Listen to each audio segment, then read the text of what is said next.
बिस्मिल्लाहिर्रहमानिर्रहीम। अस्सलाम वालेकुम दोस्तों, हमने पिछली वीडियो में जाना ज़ुल्क़ुरनैन फ़ारस के बादशाह थे और तारीख़ इनको किन अल्फाज में याद करती है।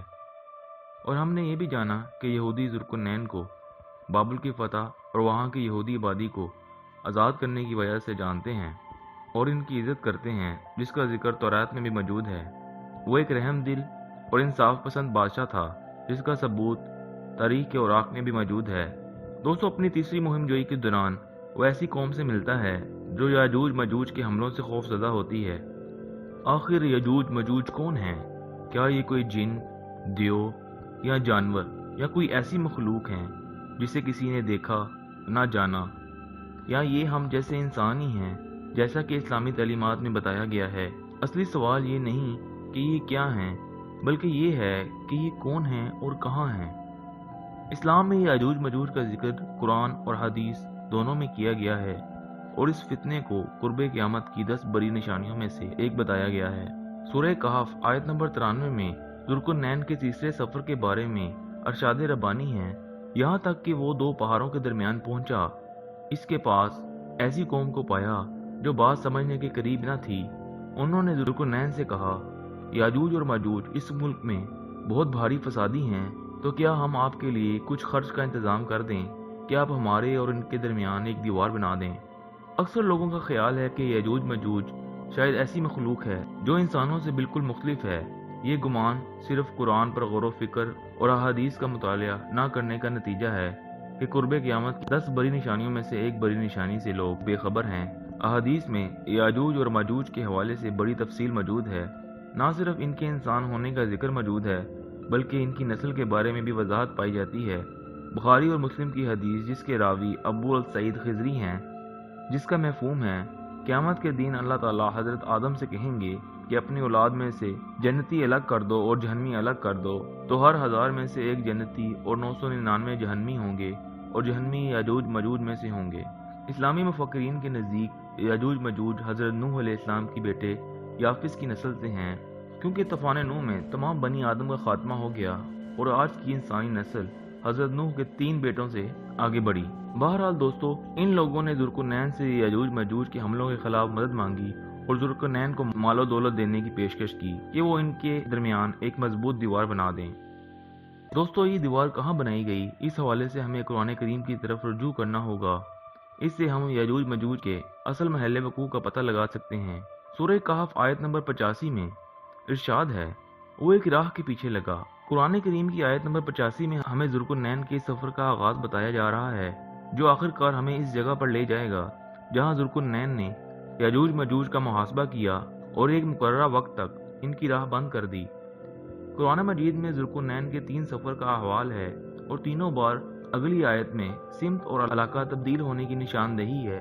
हालांकि तीसरी बार आयत में इसकी सिमत के बारे में कोई वाज़ेह इशारा मौजूद नहीं, लेकिन इस वक्त तक ज़ुल्क़ुरनैन ऐसे मकाम तक पहुंच जाते हैं जिसके बाद सिर्फ एक ही सिमत में बढ़ना मुमकिन है। इसलिए हमें ज़ुल्क़ुरनैन के सफ़र के आगाज़ को देखना होगा। सूरह कहफ आयत नंबर 86 में इरशाद रब्बानी है, वो एक राह के पीछे लगा यहाँ तक कि सूरज के डूबने की जगह तक पहुँच गया और इसे कीचड़ नुमा चश्मे में गरूब होता पाया। इन आयात में जगह जगह आर्जी इशारे मौजूद हैं जिनको समझना बहुत ज़रूरी है और इनको समझने के लिए तारीख़ का मुताला ज़रूरी है। इसके सफ़र के बारे में एक इशारा आयत नंबर 86 के इफ्तिताह में है, यानी कि सूरज के डूबने की जगह। लिहाजा इससे मुराद है कि ज़ुल्क़ुरनैन मगरिब की जानिब रवाना हुए। ज़ुल्क़ुरनैन के दौर में जो इलाका फ़ारस सल्तनत की मगरिब की जानिब आता है वो आर्मीनिया का इलाका है और कदीमी आर्मीनिया आज के आर्मीनिया से 3 गुना बड़ा था और यहाँ 2 मरकज़ी रियासतें थीं और इन दोनों कौमों का जिक्र सूरह कहफ की आयत नंबर 87 और 88 में मौजूद है, जिसका हम जिक्र करेंगे। लेकिन फिल वक्त हम आर्मीनिया और इस इलाके में मौजूद इस आबी ज़ख़ीरे की निशानदही करेंगे जिसका जिक्र कुरान करीम में मौजूद है। कदीमी आर्मीनिया में 3 बड़े आबी ज़ख़ीरे मौजूद थे। मौजूदा आर्मीनिया में सिर्फ झील सियावान है और यही वो झील है जिसकी तरफ ज़ुल्क़ुरनैन बढ़े, जिसका इशारा कुरान करीम में है। कुरान मजीद में इस झील की जो पहली खसूसियत बताई गई है वो इसकी काली रंगत या कीचड़ नुमा होना है। ये बात झील सियावान के नाम से ही जाहिर है। झील सियावान के नाम के 2 हिस्से हैं। पहला स्याह, जिसका मतलब है काला, जो इस झील के पानी की रंगत की वजह से पड़ा। एक बात जो काबिल गौर है कि ये इस नाम का पहला हिस्सा यानी स्याह फारसी ज़ुबान से अखज़ किया गया है, जो कि इस इलाके पर फ़ारस की हुक्मरानी की निशानदही ज़ाहिर करता है। और फ़ारस की आर्मीनिया पर हुकूमत के दौर को तारीखी हवालों में पर्शियन आर्मेनिया के तौर पर भी जाना जाता है। जो इस आबी ज़ख़ीरे की दूसरी खसूसियत बताई गई है वो इसके चश्मे जैसा होना है, यानी इस ज़ख़ीरे का पानी मीठा होगा जो कि झील स्यावान पर पूरा उतरता है। इसका पानी आर्मीनिया में आबाशी के लिए भी इस्तेमाल किया जाता है। और फिर आगे कुरान में इसके दूसरे सफ़र के बारे में बताया गया है। सूरह कहफ आयत नंबर 90 में बयान किया गया है कि यहाँ तक कि वह सूरज निकलने की जगह तक पहुँचा तो इसे ऐसी कौम पर निकलता पाया कि हमने इनके लिए इससे कोई और ओट नहीं बनाई थी। आयत नंबर 90 में अल्लाह ताला ज़ुल्कुरनैन के सफ़र की दूसरी कड़ी के बारे में बता रहे हैं, और वो कौन सी जगह है जिसका इशारा कुरान में वाज़ेह तौर पर मौजूद है। जैसे कि आयत नंबर 90 में बताया गया है कि ज़ुल्कुरनैन सूरज के निकलने की जगह पर पहुँचे, जिससे साफ जाहिर है कि वो आर्मीनिया से मशरिक की जानिब बढ़े। आर्मीनिया के मशरिक की तरफ जो इलाका शुरू होता है वो मौजूदा दौर का आज़रबाईजान का इलाका है।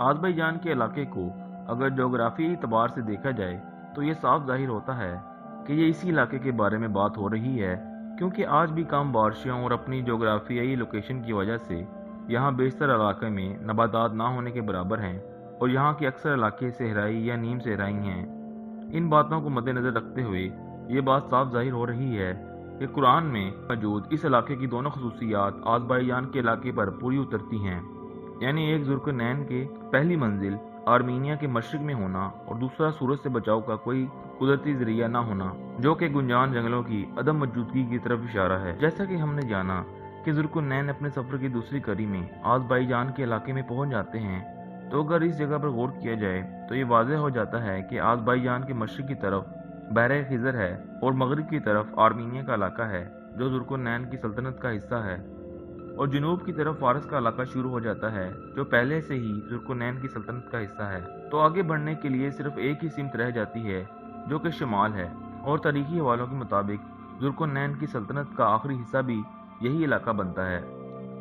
आज़रबाईजान के शुमाल में दागिस्तान का इलाका शुरू हो जाता है, और यहाँ पर एक शहर मौजूद है जिसका नाम दरबंद है, और ये वही जगह है जहाँ ज़ुल्कुरनैन पहुँचे।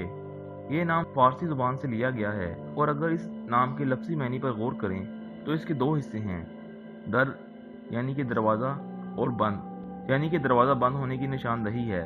इस जगह की मगरिब की तरफ कोहे काफ का पहाड़ी सिलसिला है और मशरिक की जानिब बहरे खिज़र वाक़या है। दरमियान में तकरीबन 3 किलोमीटर का मैदानी इलाका है, और यही वो जगह है जहाँ पर ज़ुल्कुरनैन ने यजूज मजूज को रोका और वो बंद बनाया जिसका जिक्र कुरान में है। यहाँ से कोई भी हमलावर आसानी से अपनी फ़ौज को साजो सामान के साथ गुजार सकता है, या फिर किसी भी हमलावर फ़ौज का रास्ता रोका जा सकता है, जैसा कि ज़ुल्कुरनैन ने किया। और कुरान में भी इस दीवार के लिए जो ज़ुल्कुरनैन ने तमीर की, बंद का लफ्ज़ इस्तेमाल किया गया है, जो कि इस इलाके के नाम के साथ मुशाबित रखता है, यानी दरबंद। दोस्तों, इस वीडियो में हमने ज़ुल्कुरनैन के तीसरे सफ़र के बारे में जाना कि वो अपने तीसरे सफ़र में किस जगह पहुंचते हैं और दीवार कायम करते हैं। यहाँ मैं ये बात वाज़ेह करता चलूँ कि कुछ लोगों को इस बारे में गलत फहमी है कि यजूज मजूज कोई गैर फितरी मखलूक का नाम है। कुरान में वाज़ेह तौर पर इरशाद है कि वहाँ पर जो लोग ज़ुल्कुरनैन को मिले उन्होंने ज़ुल्कुरनैन को यजूज मजूज की शिकायत की कि ये फसादी लोग हैं, और उनसे हिफाजत के लिए दीवार बनाने की दरख्वास्त की। इससे वाज़ेह है वहाँ के रिहायशी लोग यजूज मजूज से वाकिफ थे, लेकिन इनके जुल्म की वजह से तंग थे। दोस्तों, दरबंद के इलाके में जो बंद बनाया गया था वो अपनी दफाई अफादियत खो चुका है। इस बंद के बारे में तारीख में बड़े वाज़ेह अंदाज में बताया गया है, क्योंकि ये इलाका सिकंदर आजम के फारस पर हमलावर होने के बाद यूनानियों के कब्जे में आ गया था। ये बंद शमाल से आने वाले हमलावरों की फौज को रोकने के लिए बनाया गया था। इस पर बाकायदा मोर्चे थे जो हमलावर फौज को पसपा करते और दीवार की मरम्मत करते थे। जैसे कि एक हदीस से हमें मालूम होता है, जिसका मफहूम है कि यजूज मजूज की कौम हर रोज़ इस दीवार को गिराने की कोशिश करती है और थक हार कर वापस चली जाती है कि कल दोबारा आकर इसे गिराएंगे, लेकिन जब वो वापस आते हैं तो इसे अपनी पहली जैसी हालत में पाते हैं। ये हदीस इस तारीखी वाक़यात से मुमासलत रखती है। यूनानी यजूज मजूज की कौम को स्केथियंस या एशकेनाज के नाम से भी जानते थे।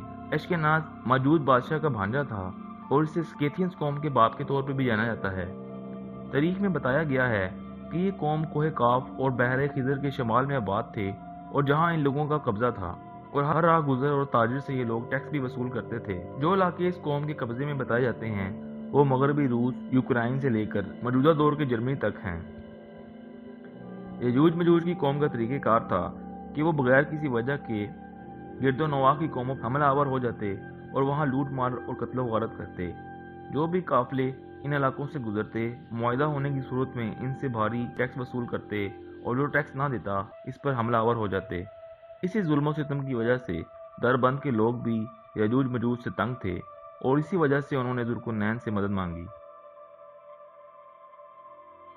दोस्तों, इस वीडियो में हमने जुल्कुरनैन के तीसरे सफ़र के बारे में जाना कि वो अपने तीसरे सफ़र में दरबंद के इलाके में पहुंचते हैं और उनकी दरख्वास्त पर यजूज मजूज के हमलों से बचने के लिए एक दीवार कायम कर देते हैं। सवाल ये है कि यजूज मजूज इस वक्त कहाँ हैं और मौजूदा दौर में कौन सी कौम यजूज मजूज की नस्ल है जो दुनिया में तबाही फैला रही है। इस हवाले से हम अगली वीडियो में कुछ राज अफशा करेंगे।